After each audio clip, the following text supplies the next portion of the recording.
Jason Minnix, The Blitz.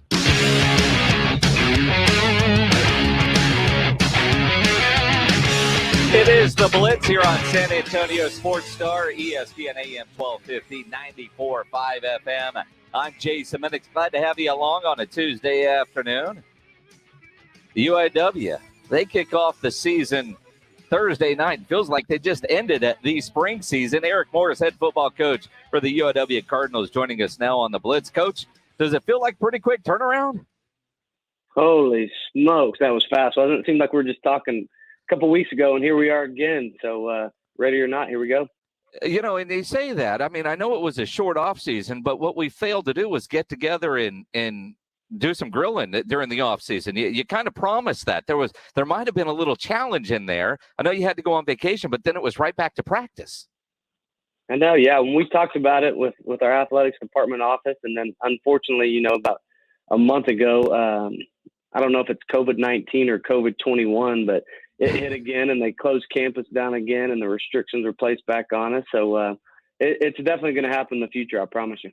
One of these days. Now, as you get ready to start this fall season after this quick turnaround, from a coaching standpoint, I know coaches are always you're either a coach that looks for the negatives and tries to build on it, or the positives, one of the two. But your spring football was actually a season. How much is carrying over into fall camp, and how did you have to adjust what you would normally do in the spring and summer because you guys did play the full spring season?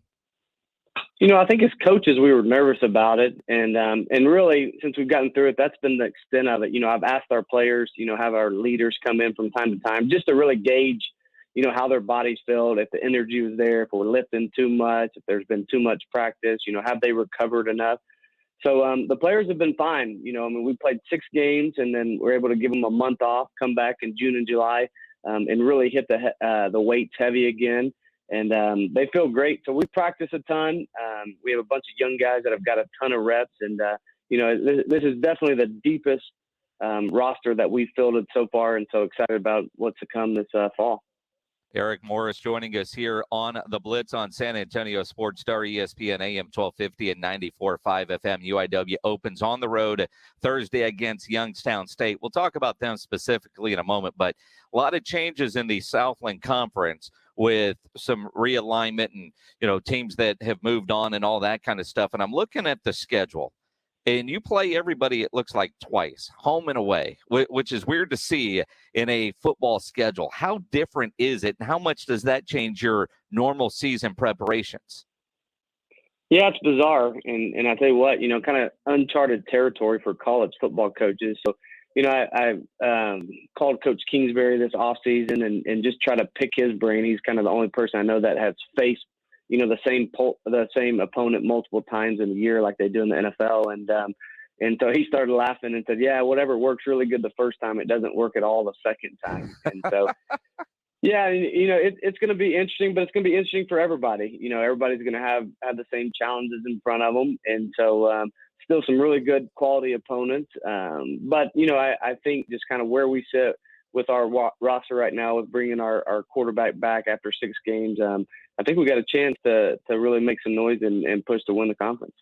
I think about the offense that you guys put up in the spring, led by Cam Ward, and we can't forget Kevin Brown and his contributions as a running back, which were overshadowed just because of the brilliant play you got from your quarterback. But you've got an offense that can put up a lot of points. I was a little surprised in the Southland preseason poll. They've got you guys ranked number 3rd. Knowing you, that probably pissed you off when you saw you come in at number 3.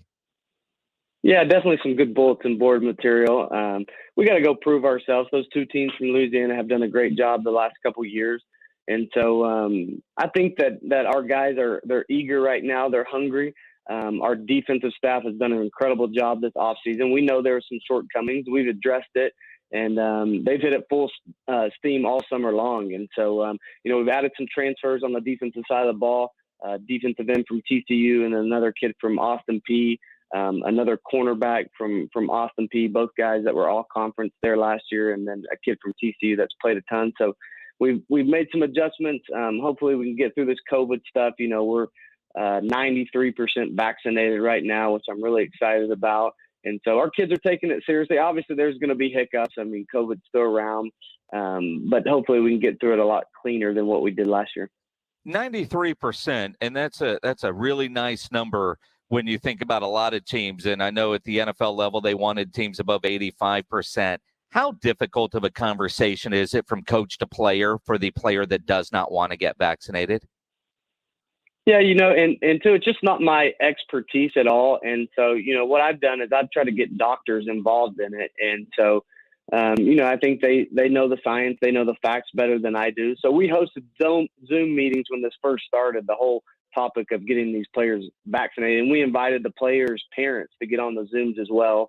And it was an open forum. We kind of presented a PowerPoint to them with some facts about the vaccine, and then allowed them to ask questions after that with their parents on there. And then throughout the process of going through it, we've had doctors come and sit in our team meetings and just to educate us. Our staff, we're 100% vaccinated as a staff right now. And so we're just trying to do, and so, I've been the mask police in our building for the last 2 years, and I hate nothing more than telling a kid to put his mask on anymore. Like, I coach football for a living. I'm tired of it. So for my sake, I didn't want to wear a mask, and obviously I want to protect my family and kids when I go home at night. But so at the same time, everybody has a right to really, this is the United States of America, where freedom was built. And so I've never tried to pressure people into it, just try to go with the facts and say, hey, here's where it's going to benefit not only you as an individual, but it's going to benefit this team as well. And we've had, great buy-in for our team, and we haven't singled out the guys that haven't chosen to get vaccinated either. So it's been a good deal. I'm happy with where we're at. And it sounds like it. I know, off topic, but, I look at like Cam Newton gets released today by the Patriots, right? And I'm thinking, okay, if he's an unvaccinated quarterback, I wouldn't bring him into my quarterback room as the backup because of all the protocols that the unvaccinated players have to go through. But then you're the backup quarterback. Your number one job is to be available if the starter goes down. You're unvaccinated, so that increases your likelihood of not being available. I think that affects him getting another job in the NFL. As a coach, do you kind of look at it with that mentality? Yeah, I think, on to be politically correct, our coach is probably not going to come out and say that. But yeah, in the back of your mind, if you think somebody might not be available to you and you're pouring all this time and investment into them, then absolutely that's in the back of your mind. And we've had to do it too.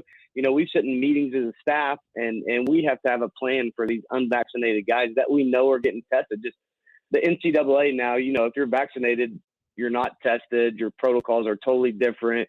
And so yeah, I think, any smart football coach has a plan in place with the thought in the back of your mind that you could definitely not have that player available for a football game. It's funny. We all know about the NFL protocols. What are the college protocols for vaccinated versus unvaccinated players? Yeah, really similar. Our vaccinated guys don't have to technically, and the institution can do some different stuff. UIW does some things that we have to follow under those guidelines as well. But for the NCAA, if you're vaccinated, you do not have to test at all. There's no mandatory testing right now. And I know the NFL is doing every 2 weeks now, even for vaccinated. So the only time we'll ever test one of them is if they show any kind of symptoms, which we've done. We had Sure. a kid go in the other day and ends up being strep throat, but, we test him for COVID. And then we'll go back to testing once a week, and it's got to be 72 hours before the game for the unvaccinated. It's kind of amazing. You're excited that, dude, you got strep throat, man. You're good. Have some ice cream, get some sleep, and you're going to be fine, man. You just have strep throat, man. You're good. And that's not far-fetched right there. There's some truth to that statement you just said. We've high-fived around the office for some sickness under the COVID. Just have the flu, just the normal flu. Yeah, strep. Right. All right, good. We're good to go. Eric Morris with us here on the Blitz, head football coach at Incarnate Word. Youngstown State coming up on Thursday. You open up on a Thursday. The game's going to be on ESPN Plus. You got to go on the road, so you got to deal with travel stuff as well, which I imagine with COVID protocols makes that even more difficult. But what can we expect from the Cardinals in Youngstown State? Yeah, interesting matchup. Kind of a tale of two totally different teams. They're going to be some big-bodied guys that they want some beef in there. They're going to play with 2 and 3 tight ends the majority of the game, run a lot of power football, in between the tackles and control the clock, go slow.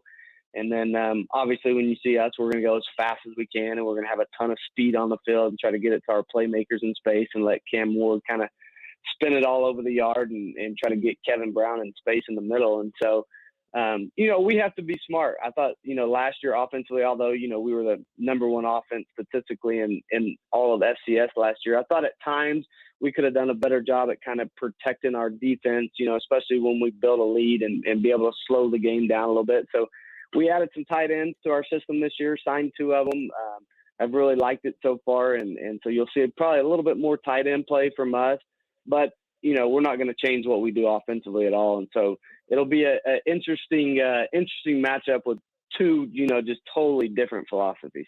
How hard is it for you as the play caller, go, speed things up, and then there's times where we've got to slow it down just so our defense can get some rest? You have a lot of really quick scoring drives or quick 3 and outs. It seems like one or the other, but that doesn't get your defense a lot of rest. How hard is it as the play caller to say, man, we need to slow things down and use some clock? Yeah, and it's something that I've really tried to be in touch with this year and had extensive conversations with our defensive coordinator. And so we found a couple different ways that we can slow the game down on both sides of the ball. And so we're going to try to implement both of those during this game and throughout this season and see how they work. And I think, my coaches would laugh right now if they were listening to this, is because I think, with me always going fast, that's kind of my personality. Everybody says I have ADHD, and that's the way I'm around the office, scatterbrain, hopping from one thing, just always moving in a fast pace. And so it'll be probably hardest for me during the course of the game to actually make myself do that, slow it down. And so I have some guys on our side that are in charge of, kind of continuing to put that into my brain at certain times. We always hear about the get back coach for the guys on the sideline. So you've got to slow it down coach. Is he next to you on the sideline, or is he in the booth on the headsets? Who's your slow it down coach? Yeah, he's going to be in the booth, Coach Krill. And the bad thing about that job is, and I'll just be honest with you, is depending on how I feel at that time, my reaction could be really positive to him, or it could be really negative towards him and remind him that I'm the boss and I'm going to do what I want to do. And so it all starts with me. I know that, and we have to do a good job at kind of setting our defense up for success at certain times. See, what you need to do, let me think this through for a minute, is have somebody on the other sideline with one of those posters, all those colleges that have the various posters, that just somebody with the sign on the other side that says slow down, so you've got the guy in the booth, and then when you look up, you see the slow down sign from the other sideline. There ain't no doubt. I don't know how well that would work, but it's not a bad idea. You never know. And again, you open up Thursday night on the road. Again, the game on ESPN Plus against Youngstown State. First home game against Prairie View on September 11th. Tickets are available now. I do want to get this in. Season tickets for as low as $225. Padded chairbacks, that comes with your parking. And then single game tickets are also available. 210-805-3000 or uiwcardinals.com/tickets. You've got that home game coming up, then a big one against Texas State. Don't give me the answer that you're only focused on Youngstown State. When you look at your overall schedule, playing everybody on the road and on home in conference, but then you have that big game against Texas State, which I think is big for UIW, even though it's on the road. Are there some games on the schedule that you have circled already?